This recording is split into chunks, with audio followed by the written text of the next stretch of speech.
All right, everyone, listen up, because I'm about to spill the beans on some seriously bizarre news about Morgan Stanley. I want you to consider why they did this, and the timing in particular, after I tell you this.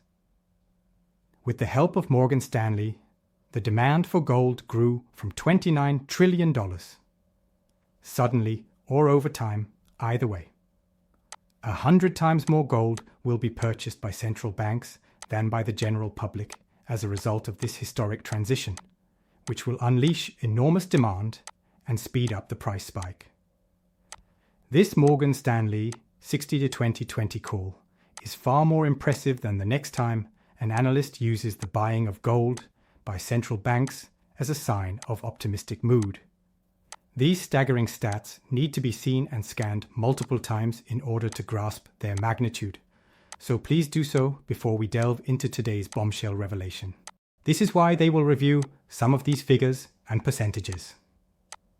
The difference between a billion and a trillion is incalculable, as I've remarked before. A billion is far larger than a million, an amount that is difficult for you to comprehend. $1 trillion is the amount at issue.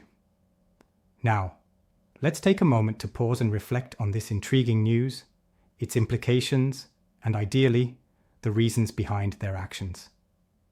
Please accept my utmost gratitude for stopping by each day to read your Silver News. Hello, I'm Silver Slayer, and I encourage you to subscribe to my channel so that I can keep you updated on global events and their impact on precious metal prices.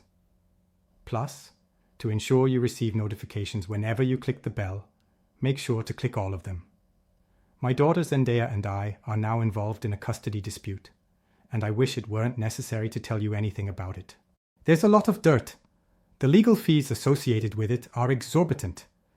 You probably won't hold it against me, but hiring a decent lawyer isn't cheap. A lot of money has already been invested, and it seems like this will take a long time to resolve. Now I see that it's unrealistic, and that I need assistance. I would greatly appreciate it if you could include the GoFundMe link in the description. Despite my aversion to doing so, I have seen that a couple of people have donated to my daughter's cause through various links. It is really appreciated. Quite a bit. If you are unable to do so, please say a prayer for me. Give a thumbs up, leave a comment, or forward the GoFundMe link to your friends and family. But anyhow, I'll stop talking about that now. It's time to discuss silver. Based on the often cited global bond market value of over 145 trillion, the typical 60-40 portfolio would consist of 60% stocks and 40% bonds. Assuming a total worldwide allocation of bonds of 40% in this model, it amounts to approximately $58 trillion.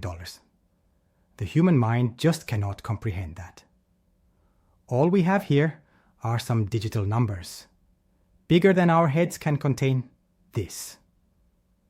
We could look into it to get a feel for it, but understanding the impact on the gold and silver markets is, in my opinion, paramount.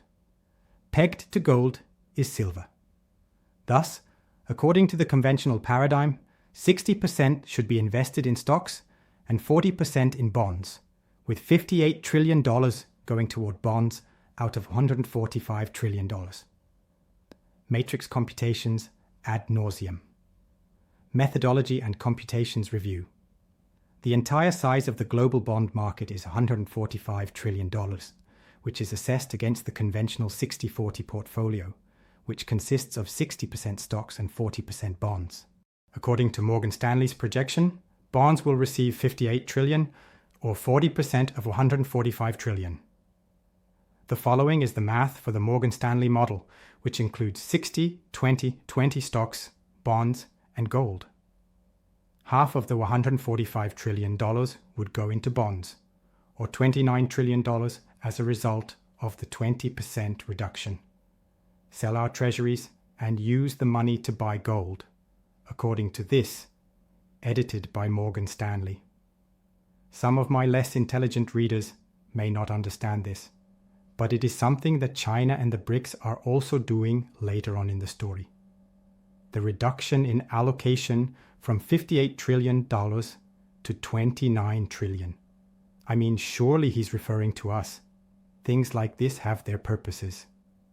As you can see for yourself, Goldman Sachs predicts that if just 1% of US households' savings were invested in gold, the price of the precious metal might reach $5,000 per ounce. The same holds true for silver as well. Given the vastly smaller size of the silver market compared to that of gold, even a 1% investment in the gold market would have an enormous impact.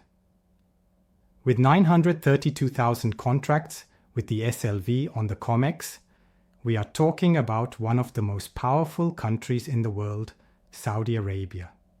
We are discussing China's mention of silver just before the BRICS summit in Rio de Janeiro. Here, we are discussing India's record-breaking purchase of silver. Russia's central bank is reportedly increasing its spending on silver.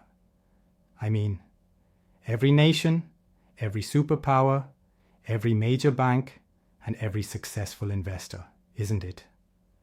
David Bateman, following in the footsteps of Jim Rogers and Warren Buffett, recently purchased $1 billion worth of silver. The irony is lost. Take a look at the money. Words fail when compared to deeds. What to do? They have insight that the average individual lacks. If there wasn't any logic to their actions, why would they take them? So what if we didn't? Traditional bond allocation is cut in half, from 58 trillion, or 40%, to 29 trillion, or 20%, of the $145 trillion global bond market, according to Morgan Stanley's new 60-20-20 model.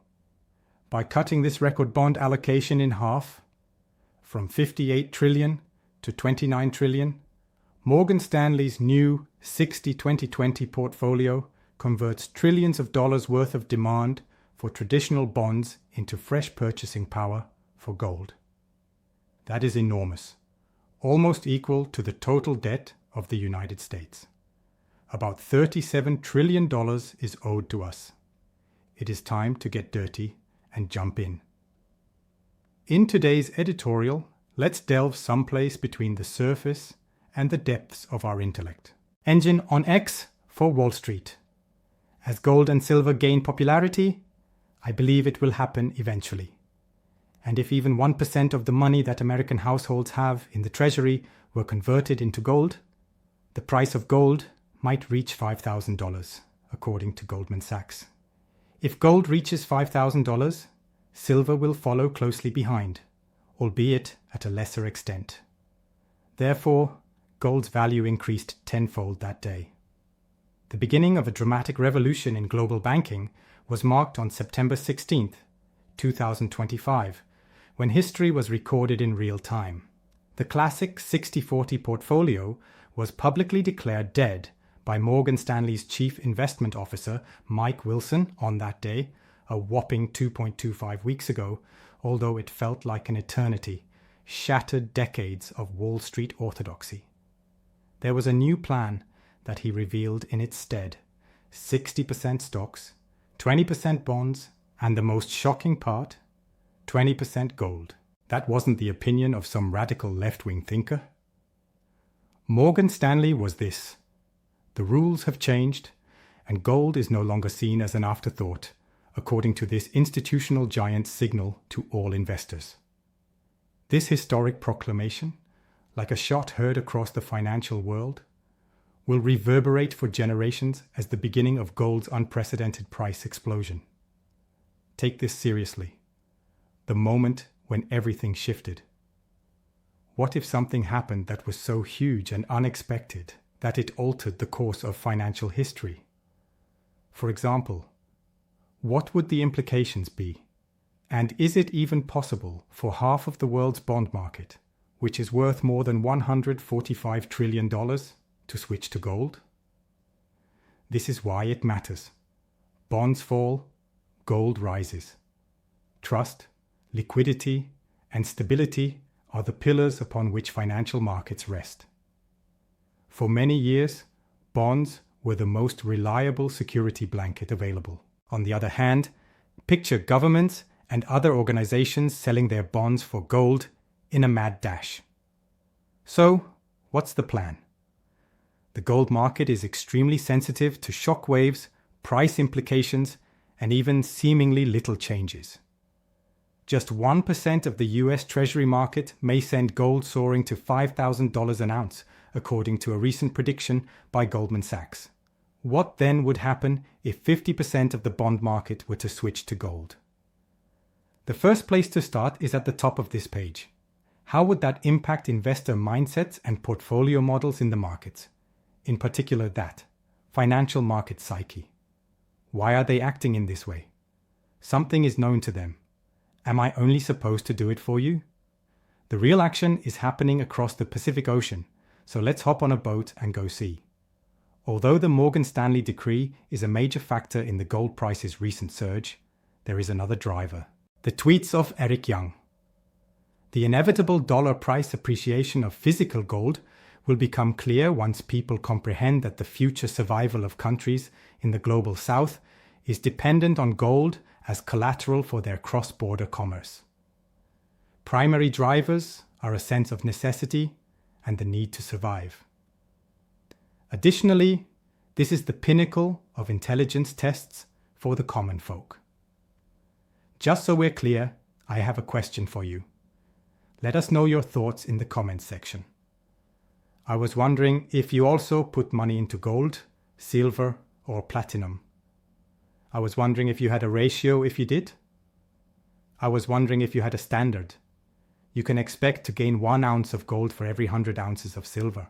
In terms of the ratio of gold to silver, do you have a plan? Are you currently exchanging your gold for silver? The fact that it is a strategy is why I enjoy hearing it so much. Aren't we planning something? Accordingly, the plan to dismantle Uncle Sam and the US military involves trading gold in vaults in Beijing, Shanghai, Hong Kong, Saudi Arabia, and soon India. S is used when gold is for survival purposes rather than speculation. Rather than seeking profits, central banks in the global south are purchasing monetary survival. No external force can freeze or devalue gold. Gold is more than just an investment for many people. It's a necessity.